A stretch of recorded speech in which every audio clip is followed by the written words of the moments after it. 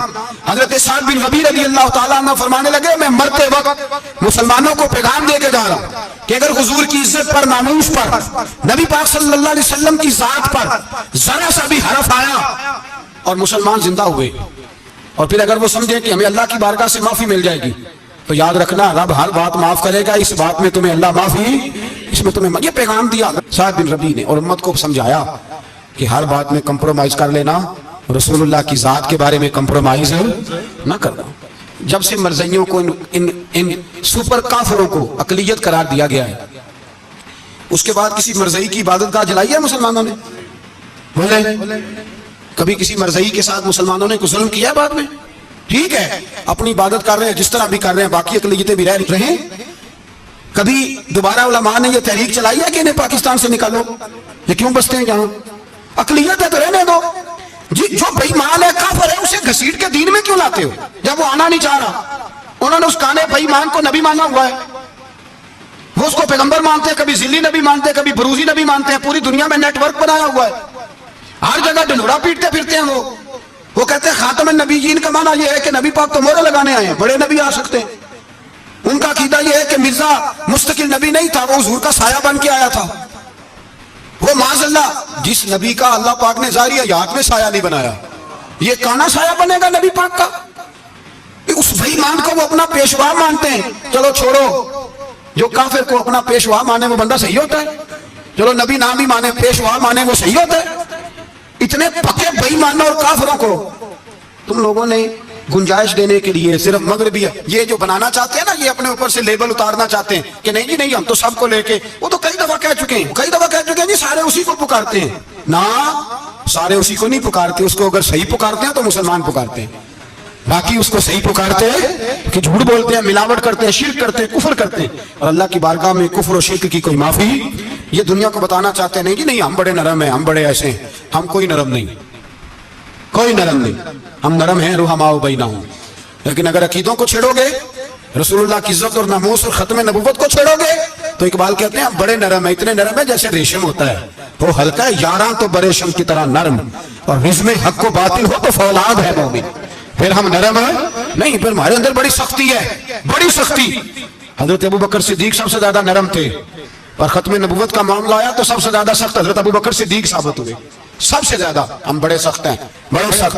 Check نہ کیا کرو مسلمانوں کے ایمان کو, ٹٹولا نہ کرو. میری آپ سے بھی اپیل ہے کہ ایسے ہی کو بندہ اگر آپ کے گھر آ جائے نا اور آ کے کہے میں فلاں صاحب ہوں, تو روب میں نہ آیا کرو.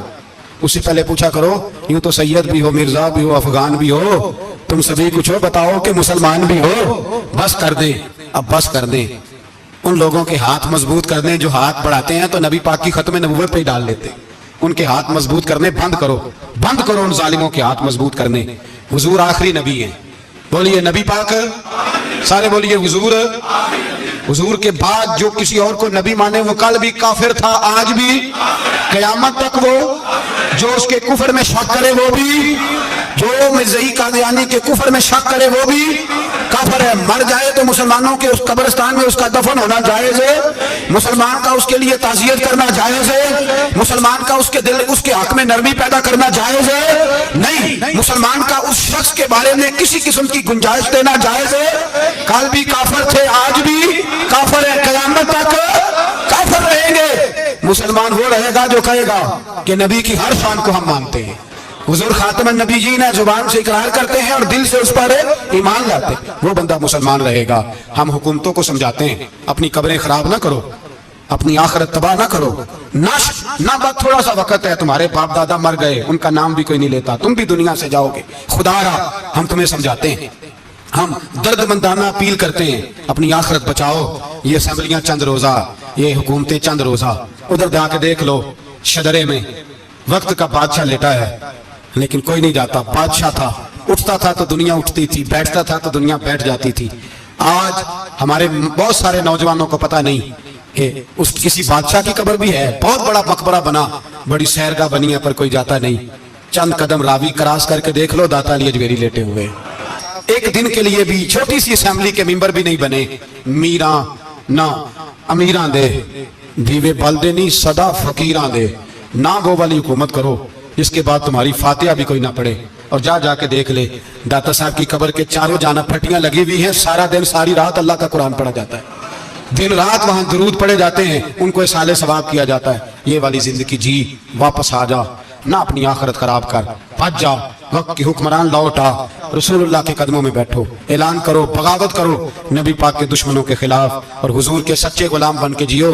اگر سچے غلام بنو گے تو حضرت عمر بن عبدالعزیز کی طرح تمہارے تذکرے ممبروں پہ رہیں گے، اور اگر غداری کرو گے، غداری، تو یزید کی طرح تمہاری اپنی اولادیں بھی تمہارا نام نہیں لیں گی، اپنی اولادیں بھی تمہارے تذکرے چھوڑ جائیں گی۔ یاد رکھنا، اللہ کی لاٹھی بڑی بے آواز ہے، کل من علیہ فان، فنا کر دیتا ہے ہر چیز کو۔ دعا ہے اللہ ہمیں سمجھنے کی توفیق عطا فرمائے۔